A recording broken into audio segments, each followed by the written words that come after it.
Welcome, everybody, to episode 154 of the Thumbstick Athletes podcast. I'm your host, Dan. I'm Eric. Will. Corey.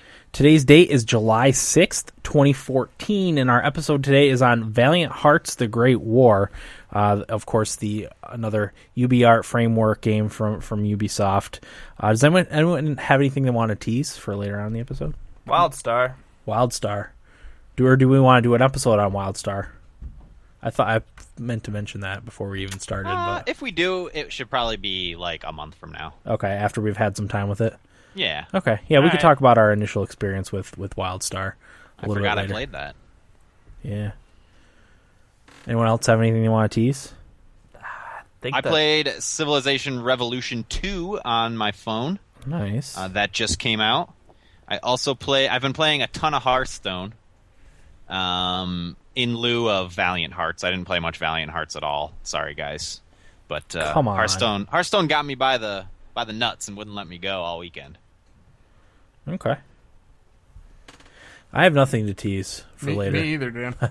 I didn't get a lot of video game time this week. But partially because I've been doing some studio not improvements, but I rotated everything. So if the volume sounds different or if the recording sounds a little different, I'm actually using my gaming desktop computer to record the podcast, and my laptop that used to record the podcast is now the Skype machine. So I'm still tinkering with it and working out the kinks and stuff. So it sounds a little different. That's why. I actually think generally it sounds better. Plus Will's voice got deeper. Yeah. Hi, guys. One thing you will notice if you're in the chat is that Dan's the Binghamton Studios camera is much clearer than it once was. Yeah, the computer that I had the Skype that I ran Skype from before it's an 8-year-old Dell computer that had Linux on it. So none of the drivers or anything like that were official for the webcam and stuff. So. Obviously my laptop is a Windows laptop and it's got an HD screen and HD capabilities and everything, so it should look a lot better. Maybe I shouldn't have worn short shorts too. You can actually see them now, my breezy short shorts. You look great, Dan. Thank you. Well, it's been hot. It's been hot down here, so I figured I'll wear short shorts. That and I don't have anything clean. But anyway, let's get into the episode. Valiant Hearts, The Great War, developed by Ubisoft Montpelier and published by Ubisoft, uses the UbiArt framework engine, much like Child of Light or the Rayman Legends and Origins games. It's available for PC, PS3, PS4, Xbox 360, and Xbox One. Takes place during World War I and follows the stories of 4 characters as they try to reunite a German soldier with his love. It was actually inspired by letters that were actually written during World War I, which I thought was cool. Story is Karl, a German living in France, gets deported at the outset of World War I because he's a German, obviously. France had expected war. He's forcibly separated from his wife and child because of that. Karl is drafted into the German army, and his father-in-law, Emil, is drafted into the French army. Emil gets captured early on and is forced to cook for the German army. Joining the group later are Freddy, an American who is fighting for the French army, and Anna, who is a Belgian veterinary student who is also a battlefield nurse. So those are the kind of the characters that you play as in the game. It's a puzzle adventure game too, so it's got some light puzzles and some light action sequences too. It's really more of an interactive comic book, I guess is how you would describe it. I think I saw that some other place that it's interactive comic book. So mechanics, you control your character. There's that button. There's a button for manipulation, talking, and picking things up. And then Emil has a dog as a companion. And there's a dog mode button, which allows Emil to command the dog to help him, to complete various tasks. So fetch. One of the coolest things about it is that they teamed up with the documentary Apocalypse World War One. So whenever you're doing something in the game, you could call up a menu that will give you access to historical facts as well as pictures, which give you context for what you're doing in the game. That's a really, really neat feature if you're, kind of interested in what's going on in the game. You just on the Xbox controller, which I use on my PC, I think it's Y, brings up the menu where you can look at both the stuff you collect and the historical tie-ins for the game. So there's that. Will, let's start with you. What'd you think of Valiant Hearts? I loved Valiant Hearts. I should say I played and beat it. Well done. Yeah. Yeah. So it's around 7 hours length. Before this episode, I listened to the Dan Carlin Hardcore History on World War One. So I got some knowledge about World War One, which is a very brutal war, and I didn't realize that because it gets overshadowed by World War II. So going into it, I knew a lot of the stuff they're talking about for the first half of the war, like the Battle of the Marne and stuff like that. So I was really fascinated playing through this game, and it helps a lot. It helps a lot to understand, and the historical facts were really a nice touch to that too. And I really liked the characters. I got kind of attached. It was a very sad game. I liked being able to read the diaries and the menu of all the different characters, and I really loved the game from what I played. Okay. Yeah. Nice. All right, Eric, what'd you think of Valiant Hearts? I don't like it very much. No? No. It's just not for me. Right. I think it's a good game. It's just not a game for Eric. Mm-hmm. It's it's along the lines of a Walking Dead, kinda. That's not why I don't like it, though. Okay. Maybe. I don't know. I don't like it because you have to read, and if I have to read anything, I don't like it. Okay. I think it's cool that they give you history. I'm not really into history that much anyway. But it's not too much reading. I don't want to give the impression it is. I just don't want any reading. Right. I'd rather everything was read for me because I'm lazy and I just don't like to read. But I like the way it looks more than anything else about the game. Yeah. I don't know. It just hasn't really grabbed me. I really was hoping that I was going to really get into the characters and the story and everything, and it hasn't grabbed me. Okay. But I will say I do think it's probably a good game for a lot of people. Right. Just not for me. Gotcha. But I am still going to play it and beat it. I don't know how close I am. I'm probably near the end of Chapter 2 or so. Okay. Yeah, you are. Yeah. So. But I do like that they give you the facts about World War One and the diaries and all of that stuff. I just hate doing that so much in the game. Right. It's all my laziness is really the reasons I don't like this game. Okay. And I've been very frustrated with some of the puzzles because I just don't think it's smooth the way that some of them are done. Well, I'd read someplace that someone you would get the same if you just watched someone play a flawless playthrough of Absolutely. it. You would get the exact same. You would get all the emotion of it and not have to actually play the game. That's true. I actually would probably enjoy watching somebody play this game more than actually playing it myself. Yeah, that's a good point. I saw that a couple places. Yeah. So. No, that's a good way to describe this game for me. Okay. What about you, Corey? What'd you think of Valiant Hearts? Yeah, in my limited experience with it, which was me late on 4th of July after drinking a lot of IPAs, I think it's a good tribute in representation to World War One. But as a video game, I don't really want to spend the time to play it. It was also hard for me to play it because like Will, I had been listening to the Dan Carlin series on World War One, which if you're not familiar with Dan Carlin, he's an excellent historian who does his stuff in podcast form. And right now, what does he put out? One maybe once a month, every other month? A month and a half, I think. Yeah, something like that. Well, he's doing World War One right now, and it's as Will said, a very brutal war. And when I'm playing it in this video game form, I don't want to say it trivializes the violence because, like I said, it pays tribute to it, but it's hard for me to sit and enjoy it as a video game. You know what I mean? Like my brain is functioning on a different level than it is if I'm playing, any other video game, really. Yeah. Because I have all that other stuff in the back of my head, and I tune that stuff out long enough to look at the game and treat it as a video game. You know what I mean? Yeah, I got you. I see what you're saying.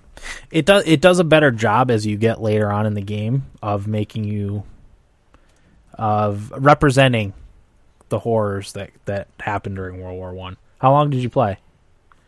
Like an hour. I'm not saying it didn't represent them well and trivialize. Like that's what I was trying to be careful not to say that, because I think it does do a good job of that. But I can't play this as a video game and think of it as a video game. I'm thinking of it more as a homage to World War One and the soldiers and all the people that died and all the horrors and everything like that. Okay, I see what you're saying.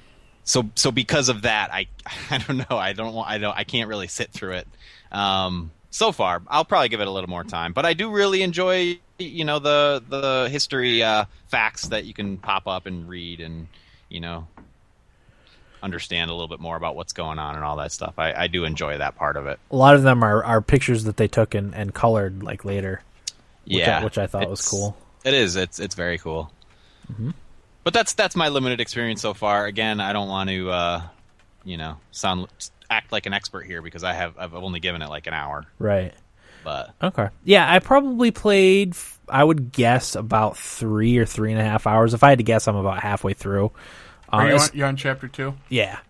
So far, I really like it. I haven't really come across anything I like. I do see, I see the point that people would like to watch a full playthrough. Like it's some of the puzzle stuff like doesn't really feel necessary. A lot of it, I felt like. But it and maybe it even takes away from the story a little bit. But I haven't really like thought like, oh man, I'm not digging this because I really have so far. Obviously, the art style and music are fantastic. I would agree with that. It looks really cool. It looks like you're playing a comic book. But the music specifically, I think, is even better than the way it looks. Yeah, I think the music's great. Yep. Yeah, it is. One of the things I like about it, and I don't know, maybe Corey will notice this when he gets there, but the Ubisoft Montpelier is the same studio that did Rayman, Origins Legends, and the driving stages. They tie in the action of what you're doing in on the driving stages to the music, like the music levels on Rayman Legends.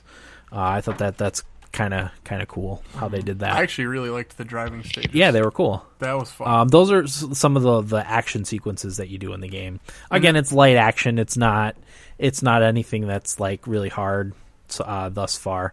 But that's one of the gameplay elements. The music's really good in those too. Yes, it is, and like I said, the on-screen action kind of goes along with the music and syncs up with the music, which is really fun. And one of the things I liked most about the music levels on Rayman Legends, so that was really cool. I really like the story and the characters too. They don't really talk. We should say that. Eric mentioned that there's a lot of reading, but they'll use like 1 or 2 words that you can hear, and then the rest is the rest of the way they communicate is like mumbles, kind of. Yeah. So you kind of have to not put words into their mouth, but you kind of have to guess what fill in the blanks. Yeah, exactly. Fill in the blanks. That's a good way to put it. The narrator's good though. Like when he kind of in between chapters or missions within chapters, he kind of fills in a little backstory. He's really good. Yep, those parts are cool. And that's again, it's done in like a comic book style. And you're absolutely right. Those are really well done. I also, as I said before, I love the historical tie-in. I'm a big history fan, so that's really, it gives real world context for like what you're doing in a video game. So if you're not familiar with World War I, and I'm not super familiar with World War I, I'm way more familiar with World War II, but because I listened to the Dan Carlin's Hardcore History, I think it's Blueprint for Armageddon. Yeah. He's got 3 episodes that are like, 3 hours each maybe? They're 3 hours each. They're pretty long. He only covered up to 1915 too, in those 3 episodes, and he's got another 3 years to cover. So that's a really cool thing about it. But yeah, I mean, so I fully intended on having it beaten, but with all the stuff we're working on in the house, and 4th of July was this past weekend too, so I didn't have enough time to beat it. But hopefully within the next couple of days, I'll be able to beat it. But I really like it so far. Yeah. I'm hoping Ubisoft keeps doing those kinds of games. Child of Light is a similar type of game. Yeah. I hope they keep doing stuff like that because I think those are their some of their better games. You know. Have they sold well?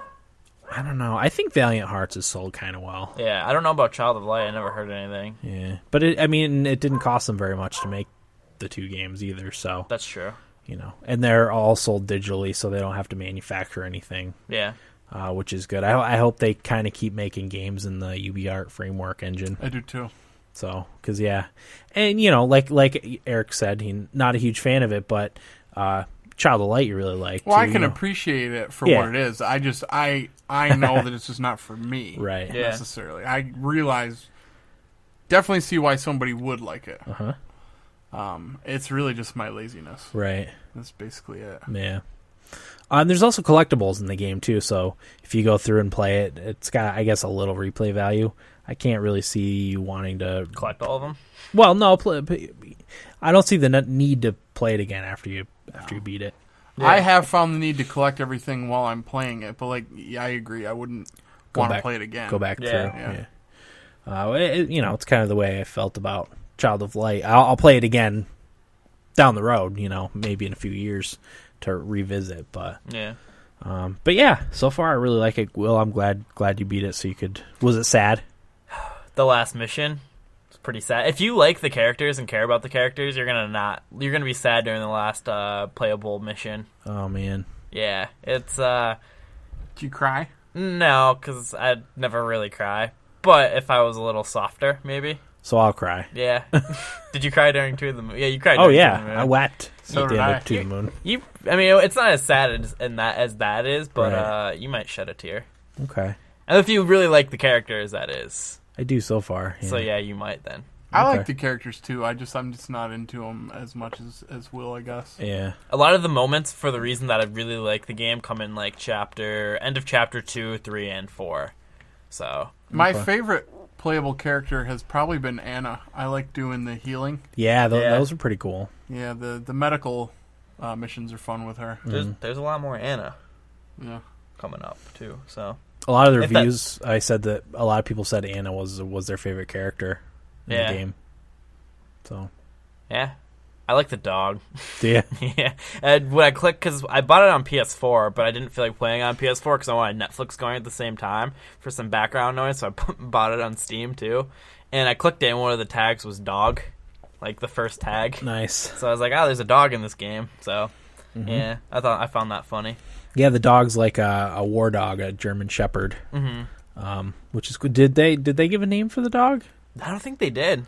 Yeah, because they never bring it up ever either. Because I don't want to spoil anything for a later chapter, but there's a moment like when Emil mentions something, but he doesn't bring up the dog. So, okay. But he's your partner in crime during it. Yeah. So yeah. Okay. Any other thoughts on Valiant Hearts? Corey? No, I don't think so. All right. Should we take a break, or do we want to get right into Nibblebits? Let's keep running. Yeah, keep going. Let's keep it going. This is probably going to be a short episode. It's been a busy week. I should say too, Dan, I've been in a real gaming funk. Have you? That could be part of why I didn't like this game as much. Okay, I meant to say that. I could see that. But and I blame it completely on the World Cup. Oh, gotcha.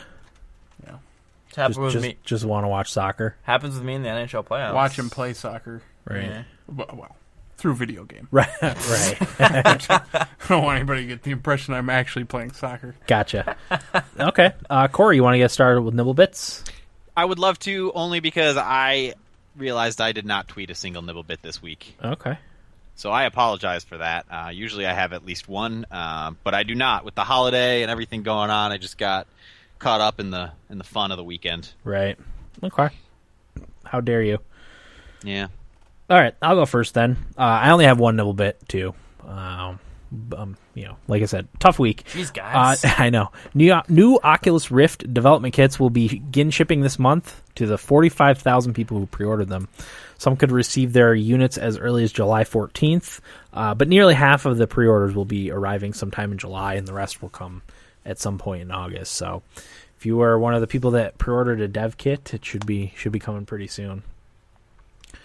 I guess they went for about $350 too, which is not too bad. No, that's not too I think bad. we're hoping $300 for Oculus Rift when it releases to consumers. Fuck that! I'm hoping for Morpheus. Morpheus.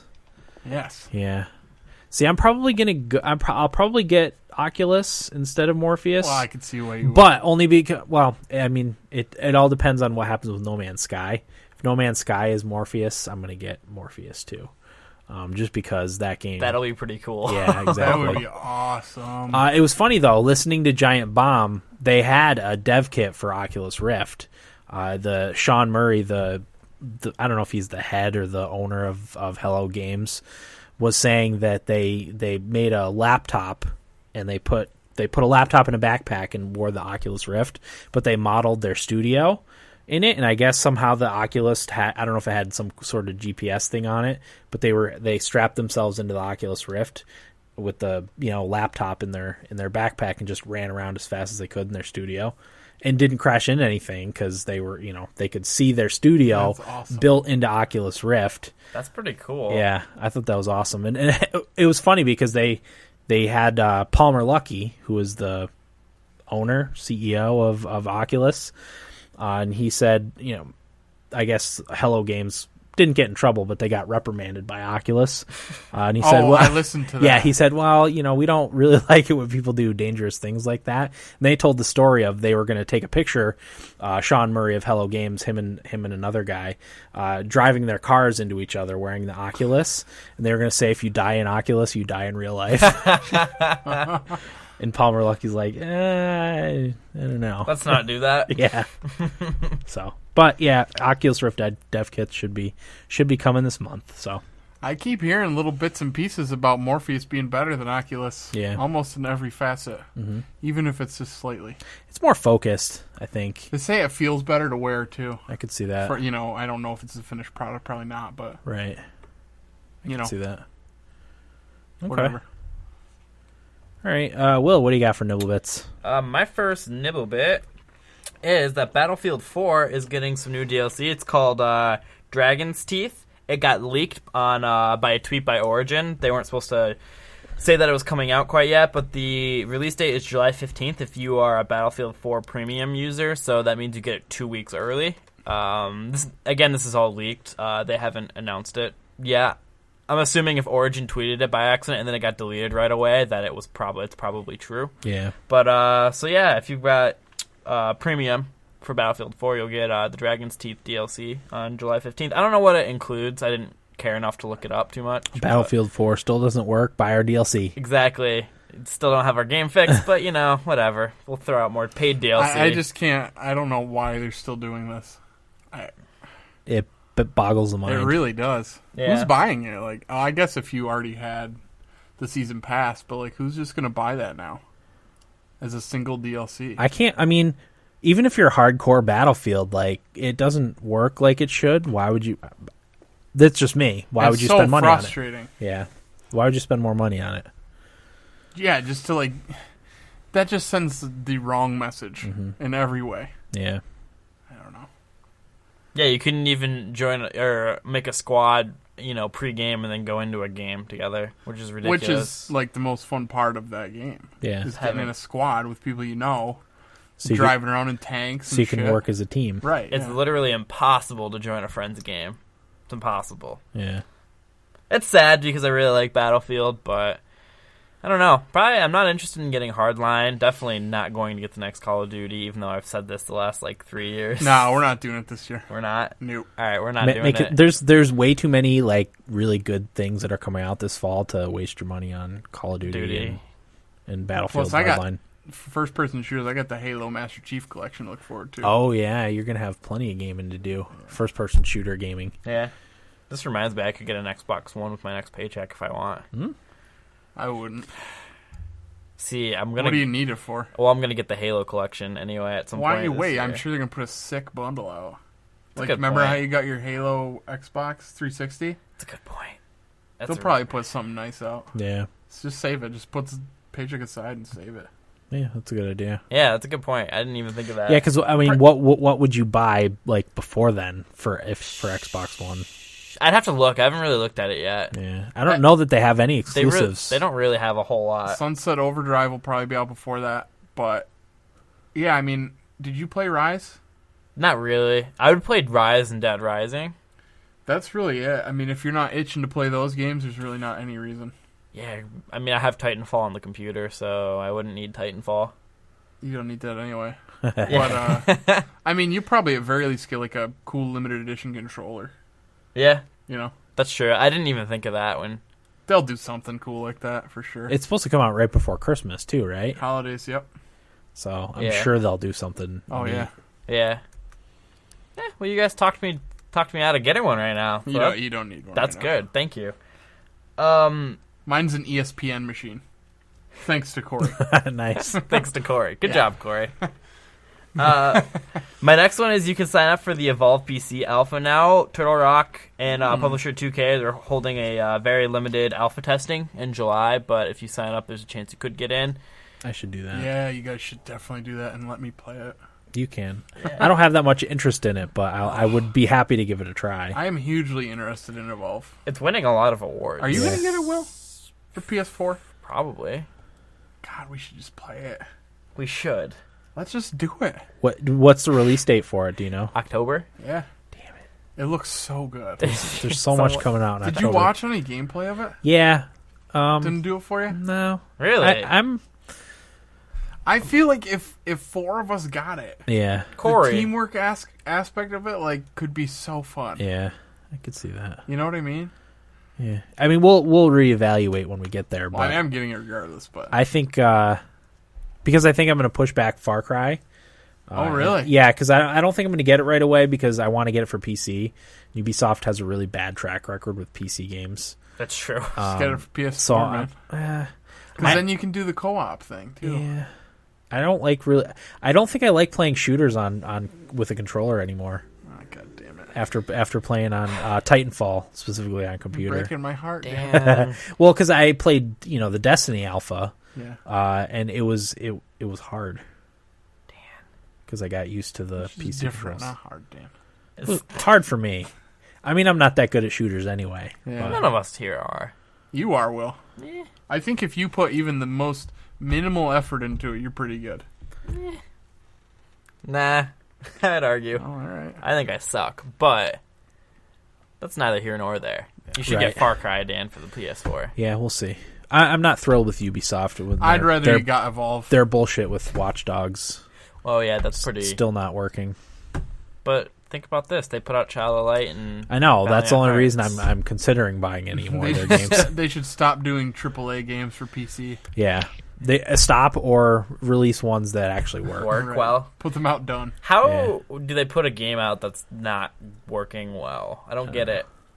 I don't know. Do they not have people testing it? Because they're true to the consolers. True. Yeah. Console for life. That's right. And my last one is Lindsay Lohan is suing Take-Two Interactive and Rockstar Games for basing character Lacey Jones off of her. This is Grand Theft Auto 5, by the way.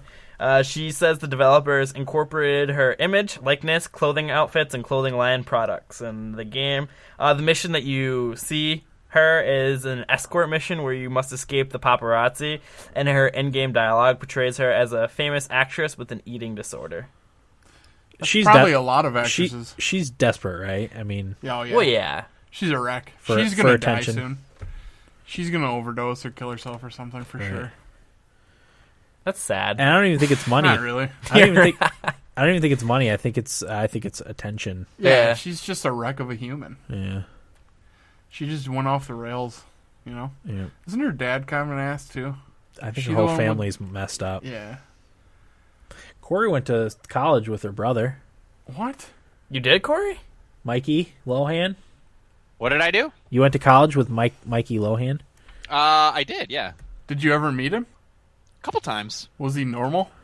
I wanted him to be a douchebag, but he was actually all right. He was a pretty nice guy. Yeah, but was he normal? Did he seem like he had some real shit buried underneath? Not really, no. Damn it. Well, I mean, a lot of the guys I went to college with seemed that way. So Right. That was normal. All right. Okay. Fair enough. That was my last one. All right. I have no love for Grand Theft Auto, but that's kind of sucks. That is pretty stupid because they like to do a bunch of satirical stuff in that game too. So yeah. Don't get your. It's like, does she really feel like people are going to see her any worse than they already do because of this? No. That's a great point.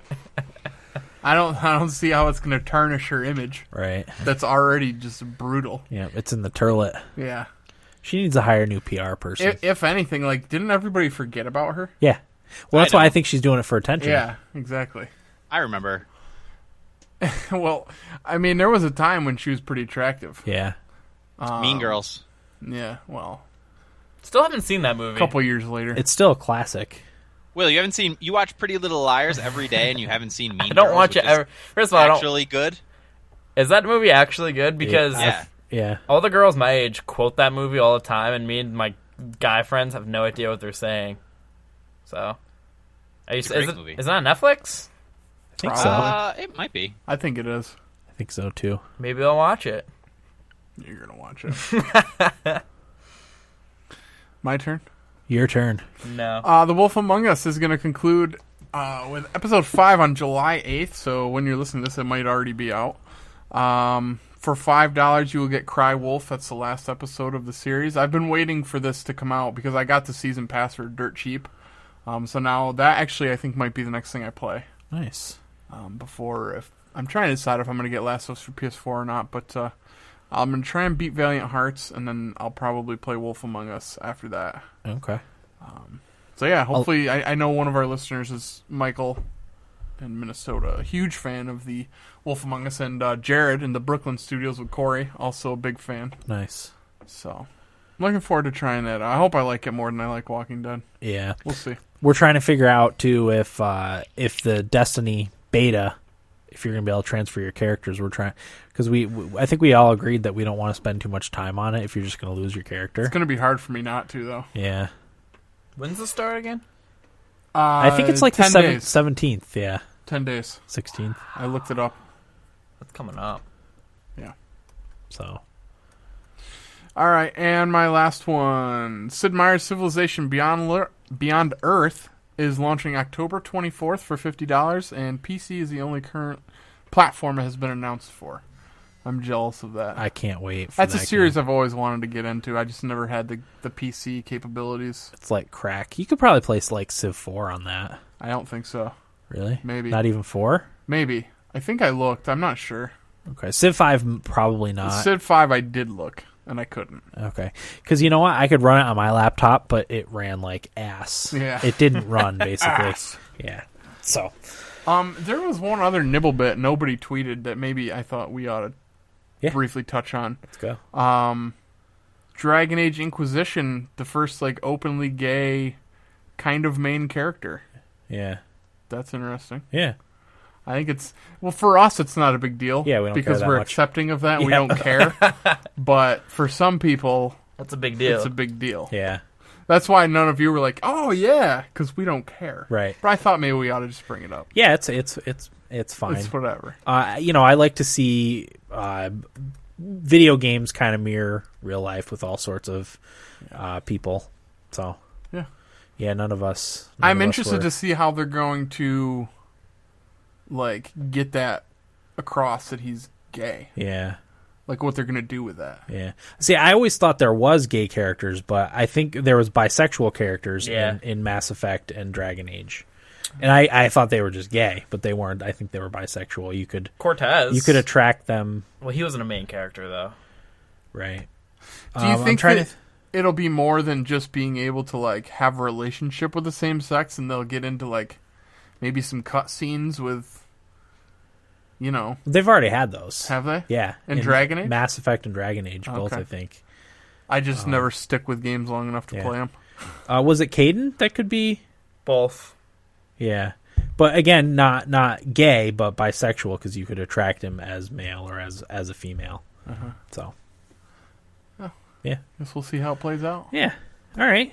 Anything else? That's it for me, Dano. Okay. How was your week, Eric? Good. I don't think I did too awful much. Just been paying attention to the World Cup. I haven't been able to watch too much this week, which sucks, but the U.S. got knocked out, so that's sad news. That was I had a blast at the bar, Tom and Marty's in Binghamton. That was a really good time. A ton of people there. It was hotter than hell. They didn't play great. They definitely got outplayed. Except for the goalie. Tim Howard? Yeah, except for Tim Howard. Holy shit. I have never seen a better performance from a goalie, honestly, in any sport, really, because I think goalie in soccer is probably the most difficult goalie to play.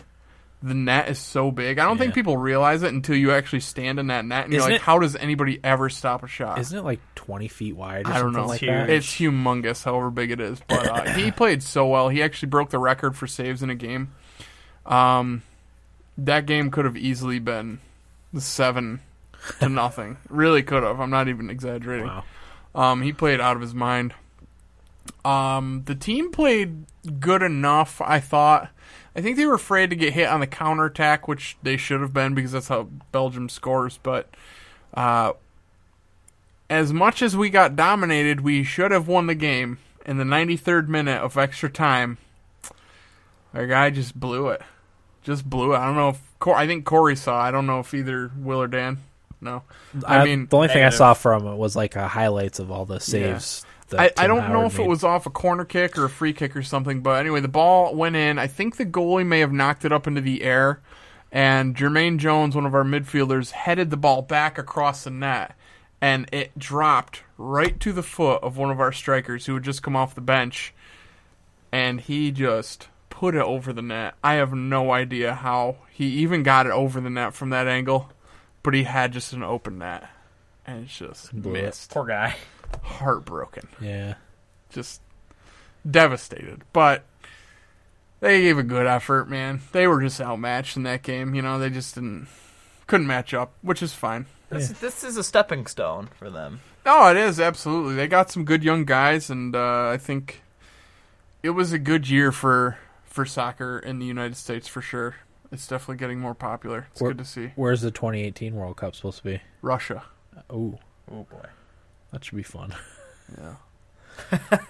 Well, here's the good thing about that, though. The host city's team makes it automatically. Oh, gotcha. Russia's not very good, so we don't really have to worry about that. Like this year was Brazil. Uh-huh. They're awesome. They were going to make it regardless. Right.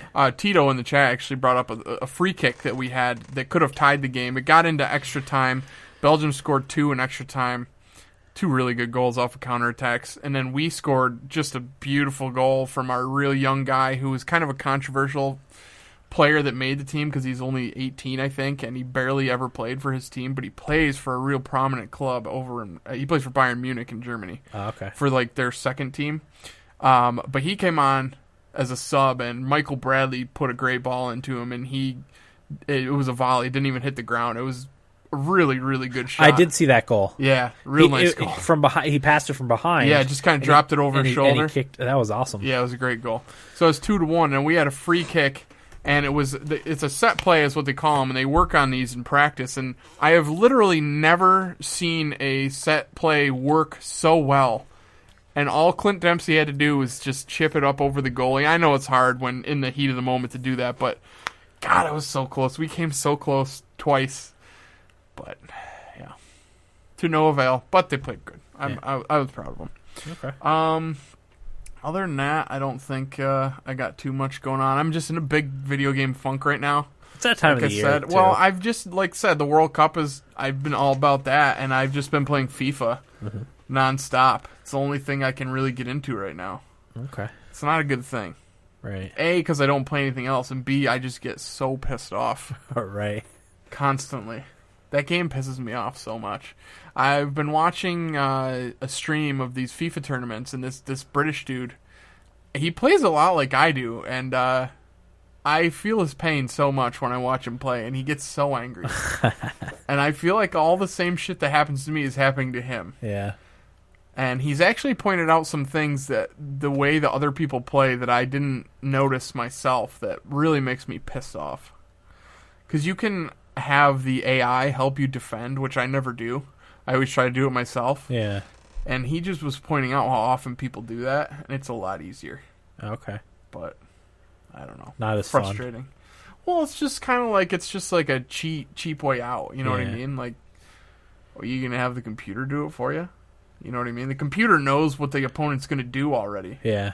So it's kind of like, well, I mean, you're already at a disadvantage there. Like, the other player doesn't know what you're gonna do, but if he marks the middle and lets the AI defend you, you're at a huge disadvantage. But right.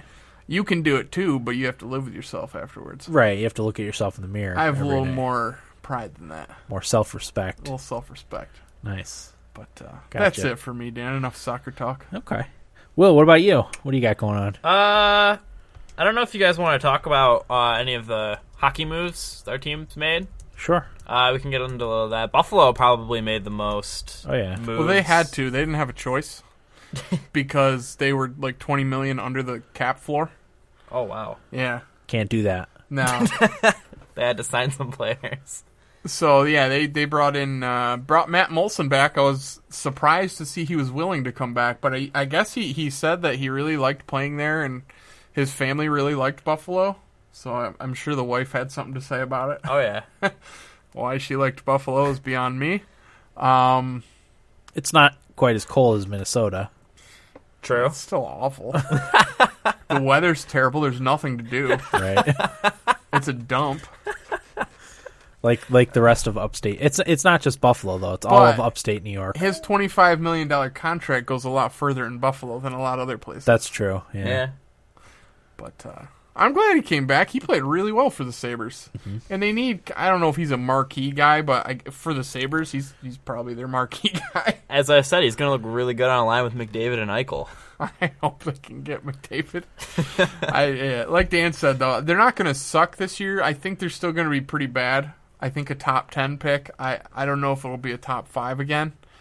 If there's any way that they can get in the top 5 and the Islanders suck enough to get in the top 5 and we can trade those 2 picks to get up to number 1 and take McDavid, do you think anybody would be willing to trade that number 1 pick, though? I doubt it, but you never know. But 2 top 5 picks? Yeah, I doubt it. Maybe toss something else in, like a top prospect? Maybe. You never know what a team's going to do. I can't see it because that's like passing up a once-in-a-generation guy. Yeah, that's like Crosby. Yeah, exactly. Fuck. I can't see it, but you never know. You really don't. Well, I hope that the Islanders tank. Yeah. Well, the other really bad teams are what? Florida. I don't think Edmonton. Didn't Florida come off of a playoff year the year before? Yeah. So you never know with them. I don't think Edmonton's going to be. This has been said the last 10 years, but I don't think Edmonton's going to be as bad as they've been this year. I think they're just bad. I think they're going to be bad again? Cursed. They really are. They've had top 5 picks the past how many years in a row, and they just continue to stink. I think their pick this year was probably one of the better picks in the draft. Leon Draisaitl's been compared to Anze Kopitar. Oh, really? Yeah. Okay. Which is kind of what they need. Right. But Florida, who knows with them? Edmonton, who knows? Calgary is really bad, but probably not for long. Probably not for much longer. Yeah. So I'm excited to see what the Sabres draft pick does. Reinhart. It's always exciting to see the young guys come in and see what they can do. Yeah. But I'll say I'm jealous of Tim Murray. I'm really jealous you guys have him. He's awesome. He's great. I love him. Everybody, you know how the GMs go up to the podium for the picks and suck off whatever city it's in, thank him. Tim Murray just went up there. He's like, the Buffalo Sabres select Tim Reinhart and or Sam Reinhart and puts the microphone down. It just walks off. Yeah, it just walks off. I know. Great. I know when they did his press conference, he's basically saying I've got work to do. I don't want to be here. Yeah, I have to work on the team. I love it. Yeah. He doesn't give a fuck. At least he's honest about everything. Zero fucks ever given by him. Uh-huh. As Greg Wyshynski said, everybody wishes their GM was Dwight Schrute from The Office, and Tim Murray is basically that. I love it. Yeah.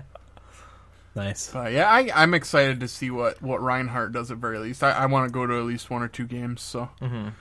Nice. Yeah, Reinhardt's a really good pick. I liked that pick. I don't think you can go wrong at number 2, really. That's true. Tough to fuck that one up. That's a good point. I think Reinhart was a lot of people's number 1 overall, depending on if you needed a forward or a defenseman. Right. Yeah. But they said he was their number 1. Yeah. Sounds good. Nashville, Dan? Nashville. Oh, Nashville. I had high hopes for this offseason, and they were dashed. Paul Stastny, I was hoping we'd sign. He went to Colorado. Or not Colorado. I'm sorry. St. Louis. Yeah. The strong get stronger. Brad Richards, I was hoping we would sign, even though he was jettisoned from the Rangers. He went to Chicago. The strong get stronger. Yep. Our division's going to be a bastard this year because Dallas ended up with Spezza. I think we're going to be we're going to be hurting.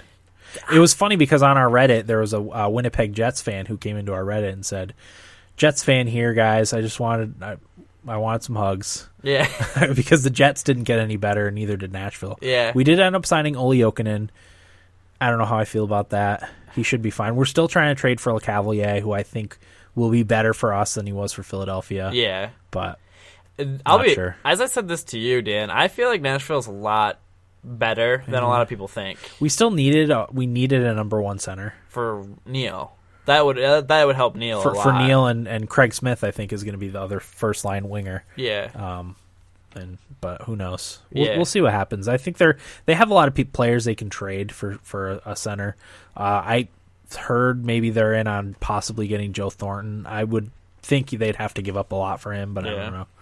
Well, I mean, it sounds like the San Jose Sharks don't want Thornton anymore. That's crazy. They're trying to change everything because weren't they up against the Kings 3-0 and then they blew it. Yeah.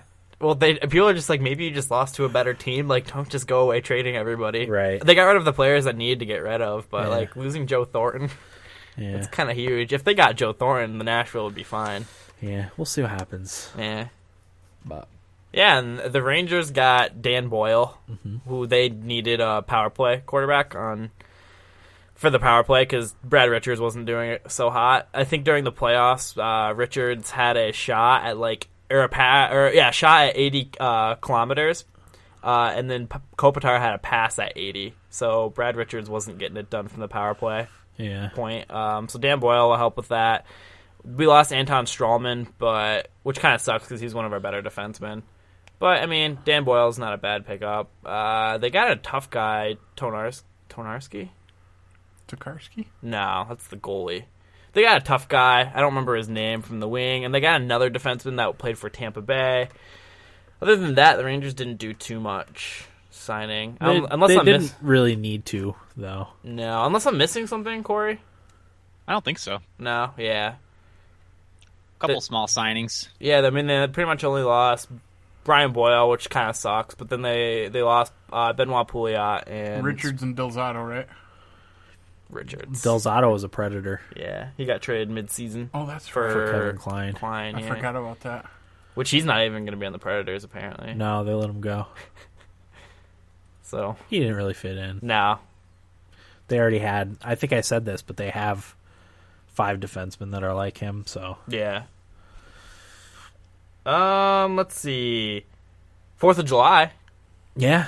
Everybody had a 4th of July. It was, 4th of July is, the 3 of our dad's birthday. And there's usually a huge party, but this year, because Allison and Neil, who's our sister, is coming home, we just kind of hung out with a small group of people, ate a lot of food. Dan was there, Dan and family. Mm-hmm. That was fun, laid back. 4th of July felt different this year, though. Yeah. Well, it was cold. Yeah, it was chilly. I was at work for the first time in God knows how long. Ugh. That must I was fucking busy, too. I was getting so pissed off, not only because I was at work, but, why aren't these people celebrating 4th of July? Or even just sitting at home. Yeah, don't even celebrate. Just go the fuck home. Yeah. Have a beer and a hamburger. Yeah. Why are you here? It's shopping day, Eric. Huh? It's shopping day. No, it pisses me off. What does our country become where people would rather go shopping than stay home and celebrate our country with their family and have a fucking beer and a hot dog? Yeah. Or anything. That's how I felt about any holiday that I had to work. I'm like, even if you're not... But Dan, I'm telling you, it's so much worse now. Oh, is it? It's so busy. I don't get it. It's frustrating. I don't mind being busy, but not on the 4th of July. Yeah. There's other times to shop. Yeah. That's the end of my rant. You don't want to keep going into it? Good. All right. And the last thing is, I deleted my Twitter app. I didn't delete my Twitter account. I can't stand Twitter. Everybody my age is so stupid, and I just am tired of it. Why don't you just quit following them? I did that, but like the few people that I do follow, like, were they retweeting them? Retweeting this, like somebody will just say like "I hate you" and it'll get like 40 favorites, and like everybody will retweet it. I'm just like, oh my god. I loved Twitter this week. I always love Twitter, but real quick, there was a good Twitter war between Dante Whitner, former Buffalo Bills shitty safety, who went to the 49ers and now is with the Cleveland Browns. Oh, man. He just holds this vendetta against the Bills for some reason, and the fans hate him because of it, obviously. And the Bills fans are passionate about the team anyway, so if you say anything bad about the team, they get all over you. But he responds on Twitter, like he plays right into it, and he's like a child. So he said something about... The Bills fans got on him about something. I can't remember what it was, but he said something about how are you Bills fans going to feel when they move and become the Toronto Bills or something like that. Oh, man. Like, so Daryl Taylor, former Buffalo Bill, Hall of Famer, he's on the Bills wall or Ring of Honor. His wife tweeted Dante Whitner, and he got the nickname Toast when he was in Buffalo because he got fucking burned so many times over the middle by tight ends. He's so bad at covering. He's not very good at covering. He's a great hitter, good against the run, but he's so bad at pass coverage. So he got the nickname Toast, and she tweeted him and said, "Hey, you didn't get the nickname Toast because of champagne." Which was great. Yeah. So I don't remember what he said back to her, but him and Daryl Taylor started getting into it on Twitter and like started swearing at each other. Really? And, like bad. Daryl Taylor's freaking out. Like I almost think he was drunk the way he was talking because he was like dropping an F-bomb left and right, and like eventually Whitner challenged him to a boxing match, and like it went to that level. Like, oh god, come on. How old is he, Taylor? He's got to be damn near 60. And Whitner is 20 whatever. 28. Oh my god. But apparently Whitner said something about his daughter. I didn't see it. Daryl Taylor said he said something about his daughter. I don't know. But like, come on. Wow. Didn't stop there. Next day, I get on Twitter, and now he's getting into it with Bill's current safety, Aaron Williams. The two of them are going back and forth, and I'm like, well, now I gotta go to the Browns-Bills game this year. There's another $70 down the shitter to go watch a shitty football game. I just want to go hear how bad he gets it from the fans pre-game. That's basically why I'm going. Nice. But I have to. Yeah. I fucking hate Dante Whitner so much. I tweet him once or twice a week telling him different ways that I hope he dies. Pretty much. Does he ever respond? No, he hasn't yet. He responds to a lot of the Bills fans, though, they give him shit. I can't wait till he responds to He's such a fucking piece of shit. When I was watching him in the playoffs, I actually remember texting you multiple times about how much I hated Whitner and how he's like... He's so cocky. He's cocky. He's not that good. He's not. He just runs his mouth, thinks he's way better. He wanted to change his name to Hittner. I mean, what? Dante Hittner. How does this guy have any friends?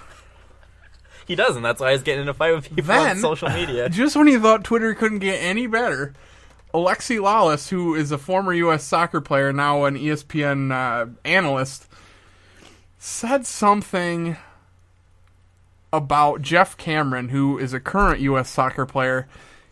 He said something to another guy about, well, would you start Jeff Cameron, and here's the players that you'd have to start him over, basically saying, I don't know who you'd take out of the lineup to play him. So Jeff Cameron tweets him saying, are you running any soccer camps this summer since you're such a soccer expert? I'd love to attend. And Alexei Lawless tweeted him back and said, sorry, beginner session is full. And I was just like, bam, nailed it. Because he gave up a few goals in the World Cup. He was fairly bad.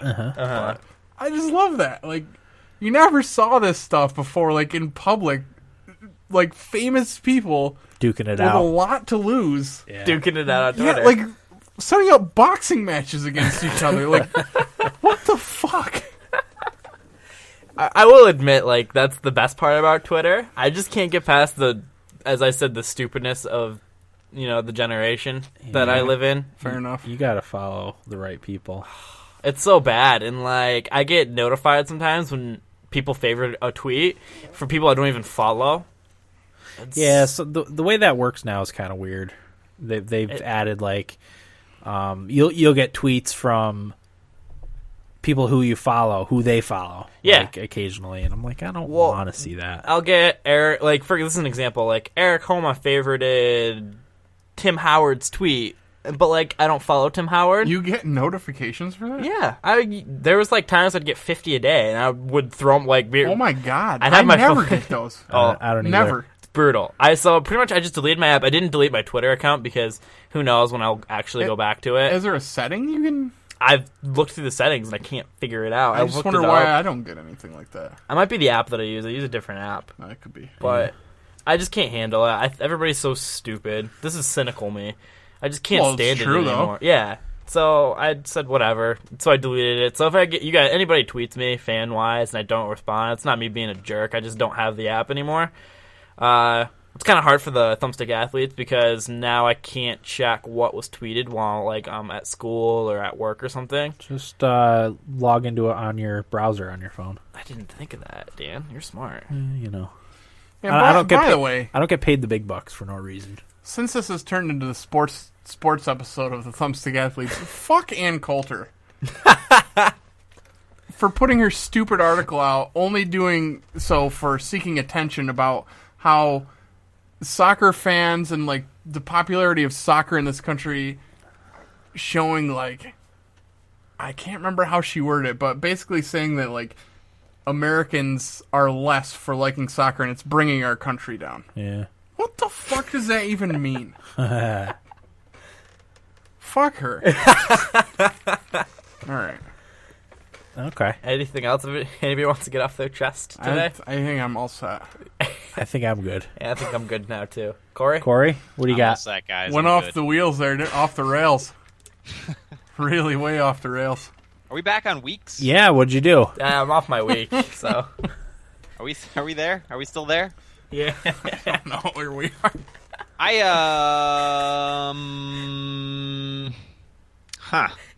Nope, not much to report. Nothing. All right. Pretty much played Hearthstone, celebrated the long weekend. You're really digging Hearthstone, huh? It's just I got addicted to it when I played the beta, probably a year ago at this point. Mm-hmm. But yeah, it's just... That's free to play, yeah? It is free to play, yes. I should check it out. And they do a really nice job of it, too. It's, the microtransaction stuff isn't offensive. Yeah, that's cool. I've been meaning to try that out. It's good. It's a lot of fun. If you like Magic the Gathering, of course Hearthstone fans will get mad at me for saying it, but it's a lot like Magic the Gathering. Just simplified. And it's a lot easier to play digitally because you don't have to worry about rules as much. Sounds like it's up my alley then. Yeah. Yeah, but it's good. I don't think I watched a lot of movies and did a lot of hanging out, but nothing really worth reporting. Netflix has its own original anime now. Really? What's it called? Something Night. Starts with an S. Shovel Knight. I didn't hear about that. Dan, you didn't tease Shovel Knight. I feel like I had heard the name before. Might be the type of thing where they just licensed it to play it in the US or something. Maybe it said Netflix original. Does it say that over Derek? Knights Eric? of Sidonia? Knights of Sidonia. The song? I knew I had heard that before. Is that a song? Yeah, it was in Guitar Hero 3. What did you say about Derek, Corey? Does it say Netflix in front of Derek when it starts? I don't know. At the little credit screen? But I was going to watch Knights of Sidonia because it was a Netflix original. Oh, of course, yeah. Watch the anime I didn't recommend to you. Well, it's original, Corey. Yeah. I got you. How dare you, Corey? How dare you, Dan? Anything else? Don't turn that around on me. No, I don't think so. I've been quiet because I've been eating a salad pizza. Ooh. Which Sophie said she wanted salad, and I was like, well, I want pizza. So we compromised and got a salad pizza.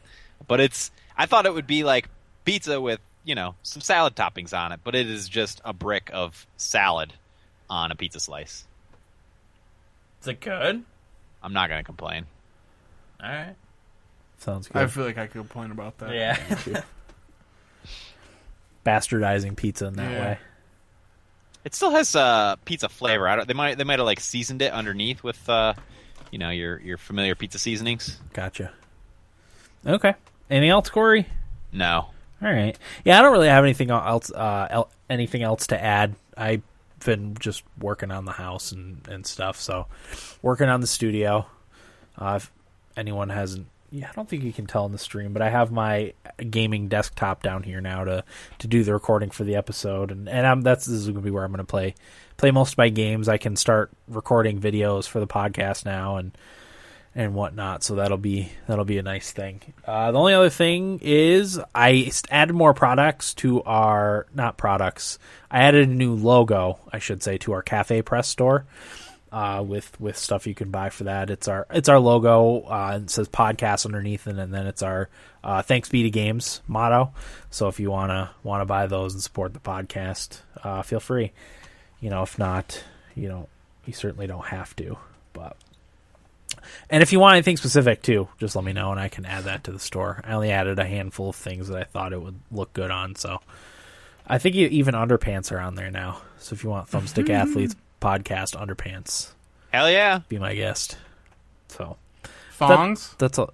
I think. I think there is a thong on there. But I could get them for my significant other. I was gonna say it's intended for women. I personally don't want to wear the thong. Maybe. I mean, I do. Yeah, maybe once. But anyway, I'd just try it on to see how it looks. That's it. Yeah. You look great, Corey. I'm wearing some right now, actually. Will's got a fresh thong on. Yeah. All right, well, we're going to take a quick break and be back with what we played right after this. Welcome back, everybody. Episode 154 of the Thumbstick Athletes podcast. We are now in what we played. Corey, I'll let you get us started with what'd you play? I played a few different things. Well, do you guys want to talk about WildStar now or later? Let's talk about WildStar now. Sure. Yeah, we made, the three of us, Will, Dan, and I, made the plunge and purchased WildStar. I'm starting a Dear Datacron. I'm calling it Dear Datacron, but it's like a journal for my WildStar adventures. The second one should be up in the next couple days, but I put the first one out on Monday or Tuesday or something like that. Yeah, sounds right. I'm going to try and do it weekly, depending on how much game time I get to play. I like WildStar quite a bit. It reminds me a lot of Guild Wars 2. I still don't think it's to the point where we're getting an entirely new MMORPG experience. It still relies on a lot of those old tropes that we get tired of, but it does them very well, and adds a few extra touches, flares here and there.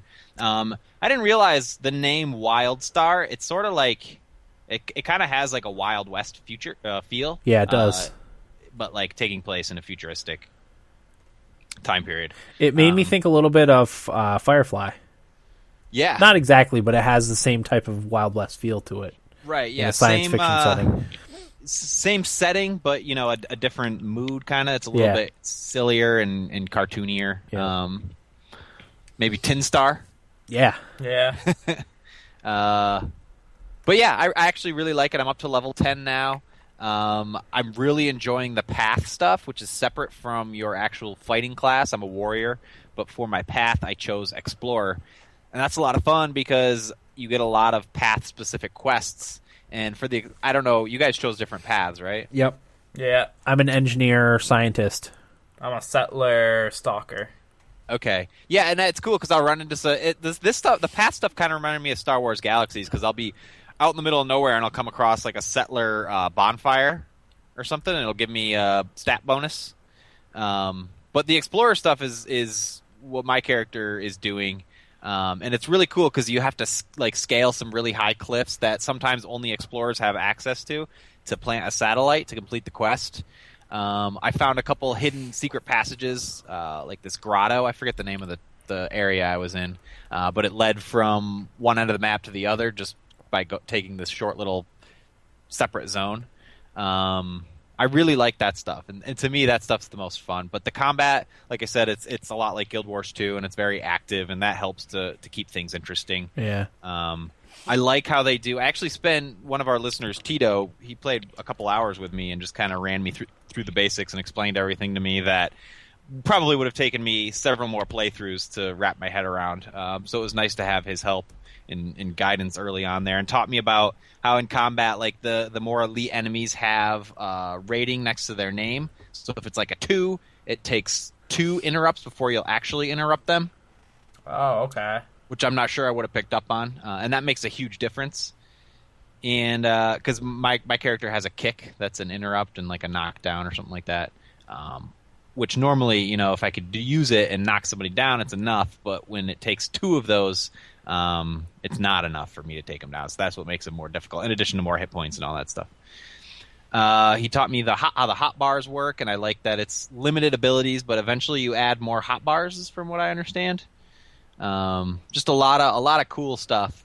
So that's my first impressions of it. Like I said, level 10. I haven't even gone to the main Exile City, which is the alignment. Alignment. I don't know what you'd want to call it. There's the Exiles and the Dominions, and it's basically like the Empire and the Rebellion in Star Wars. Yeah, that's what I gather anyway. Yeah.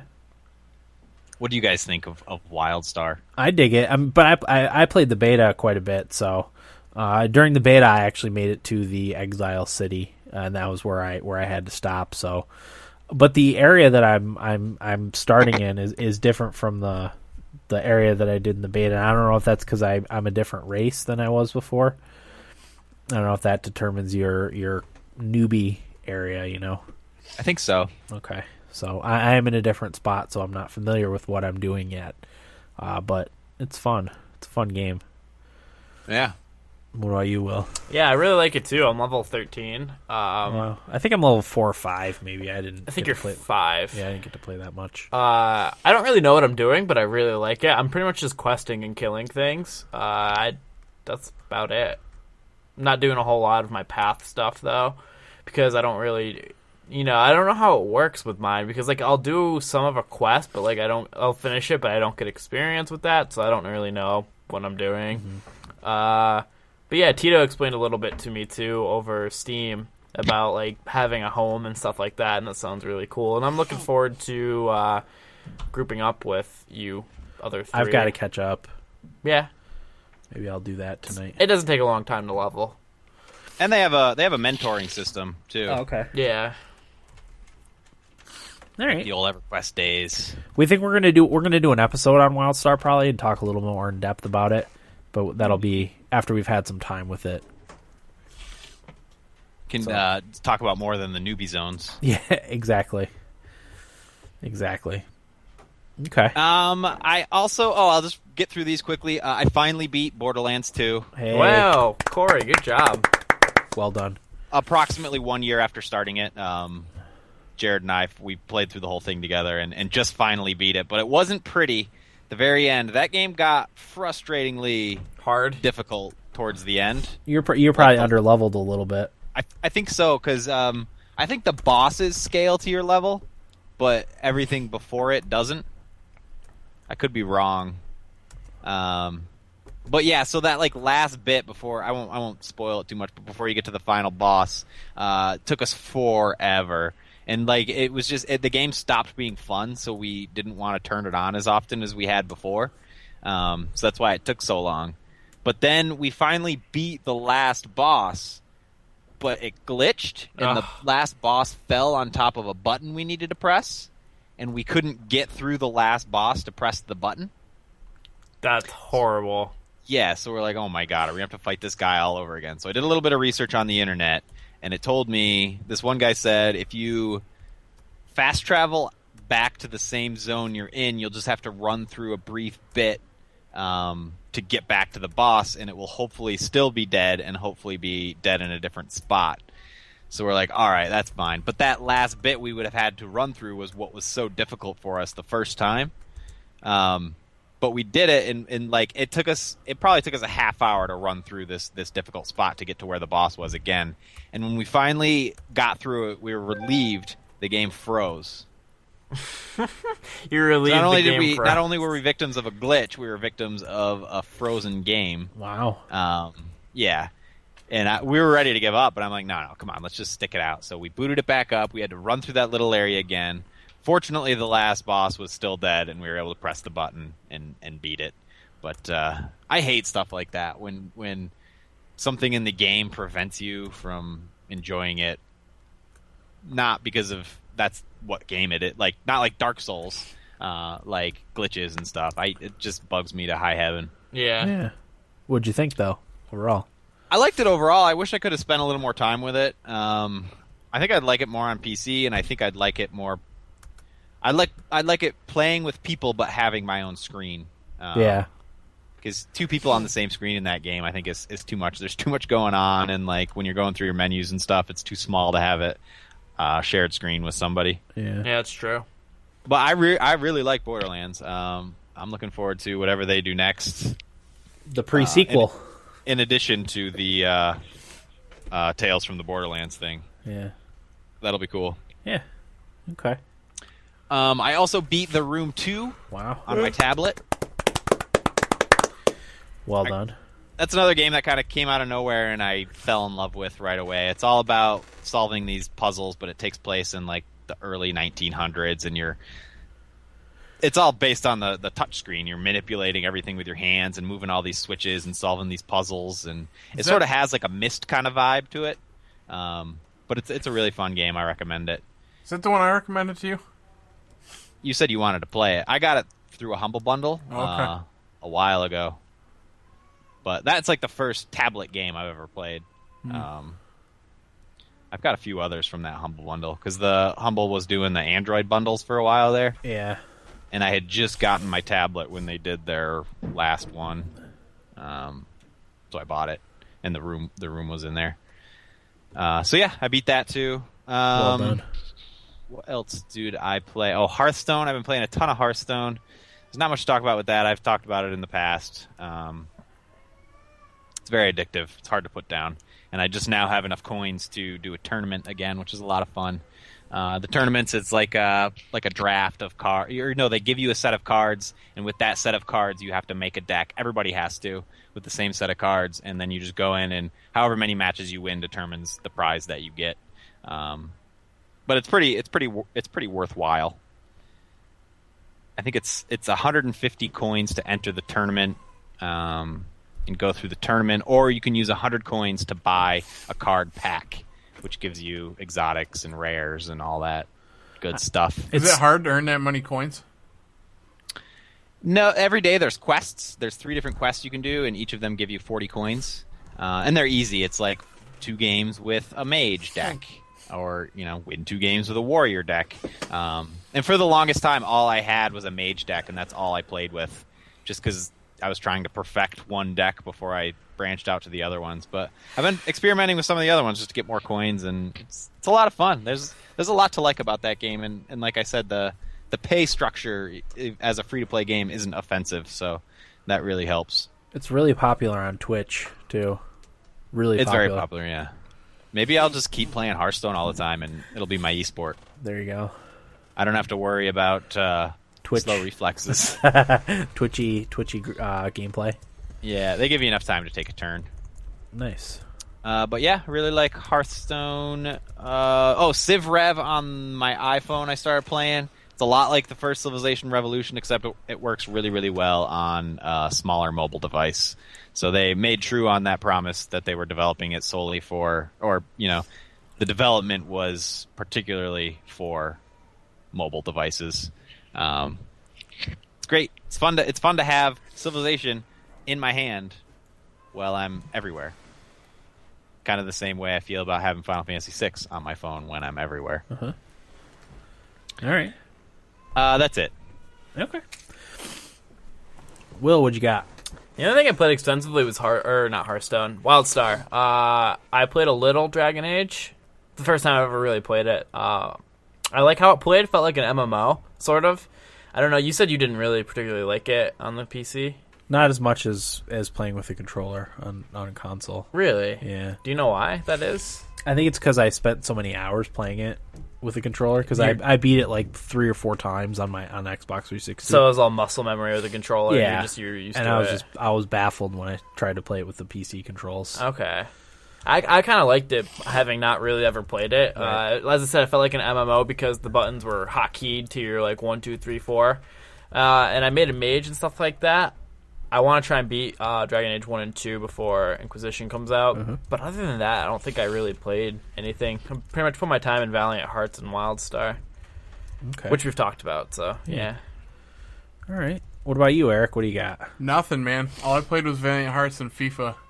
Looking to get into some FIFA tournaments shortly, so hopefully I can talk about that. I've been playing really bad, though. That's not good. So we'll see how it goes. Part of your video game funk then, right? Yeah, bad. Gotcha. But, yeah, that's all I played this week. Okay. The only other thing I played besides a little bit of WildStar and Valiant Hearts was more Mario Kart 8. I'm still working on 3-starring all the courses. How's that going? Oh, it's brutal. It's so addicting. Like you just keep wanting to do it, but and like if you're just trying to get the gold trophy, you can have that last lap where you get abused and you can finish 4th or 5th and still get the gold trophy, but to get 3 stars on every track you have to get first on every race in a circuit, and there's just some tracks where you're leading the entire race and then the last half of the last lap you just get beat up by everything and you finish 5th or 6th or whatever. It's aggravating to no end, and then you have to start over. If it's the last race too, you finish first in all of them, and then the last race, the last lap, you get crushed. You just gotta start all over. It's weird because that game's feels a lot faster than the other Mario Kart games. Like each race takes like maybe 2 minutes to do, which isn't a lot of time, but it's still the thought of having to start the cup over again. It's just a real pain. And it's disheartening. Yeah. It just kind of puts you in that son of a bitch. Yeah, you want to. It's a controller flinging. Oh yeah, angry. I can't tell. I think that's one of the games that I probably get the angriest with. Yeah. It's really frustrating. Yeah. I didn't realize how frustrating Mario Kart was until I played the new one. Yeah. Man. It is aggravating. You want to tear your hair out.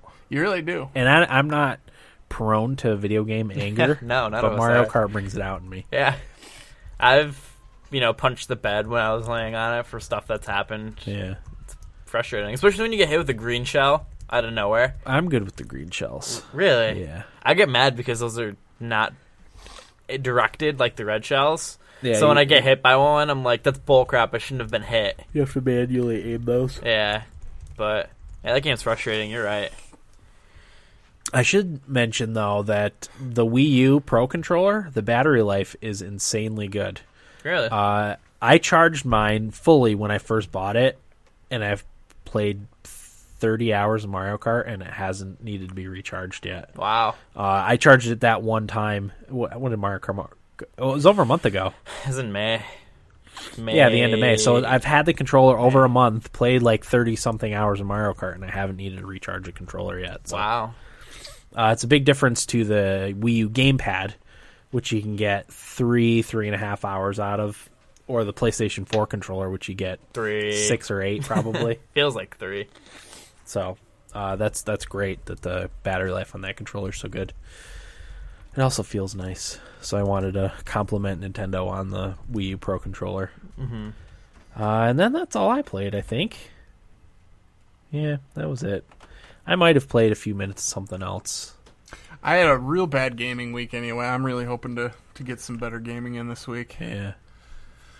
It was busy, though, with the 4th of July. And like you said, I'm doing a bunch of home repairs and stuff. So I don't have the home repairs excuse. You can use it anyway, even if you don't really have it as an excuse. Well, like I say, I always try to match up my schedule with my girlfriend's, and that didn't match up well either for gaming. So, okay, but all right. Do we want to just get right into feedback? I think we should, Dan. Okay. Why not? You just want me to read them, or do you have them? Yeah. Right. You can read them. I didn't call them up. I have them here. This is going to be weird. I don't think I like Eric doing it. Yeah, I've done it before. Yeah. It's always bad. First one, this is from Dan's wife, Val. She says, "Thank you for getting me addicted to Tamagotchi Life. This game is a much, much easier way for me to play a Sims-type game with a lot less to manage. I also love that I can play and close up the 3DS when a child/Fury child/Dan needs me. Such a good game that everyone needs to play. Completely worth the price, too. And I probably would have paid more. And for the record, Corey has been my most demanding and difficult me. I think Dan and I have been drunk several times.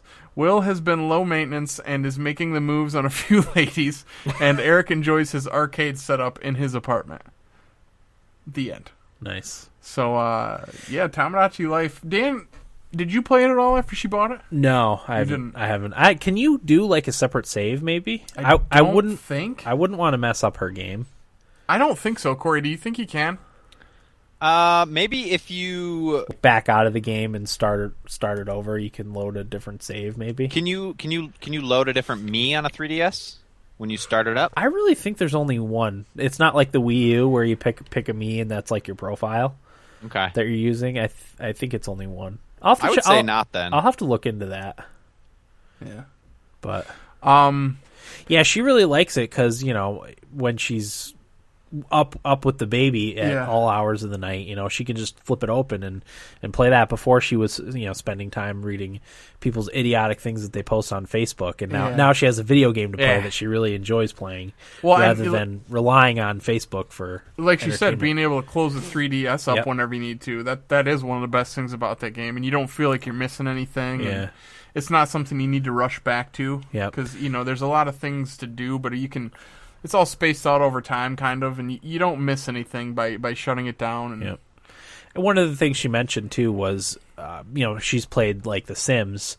She doesn't feel like she has to babysit the Miis all the time like you did in The Sims. You had to attend to your needs of The Sims like all the time when you were playing the game. But this one, you can kind of let people do their own thing, and you help them if there's a problem, or you can get as involved or not involved as you want. Really, I think they did a fairly good job of that. I think I would have preferred there was a little bit more for you to do with the characters. Okay, I feel like there's a little bit too much downtime with them. I could see that, but I think I'd rather have it that way as opposed to The Sims. Can you get it?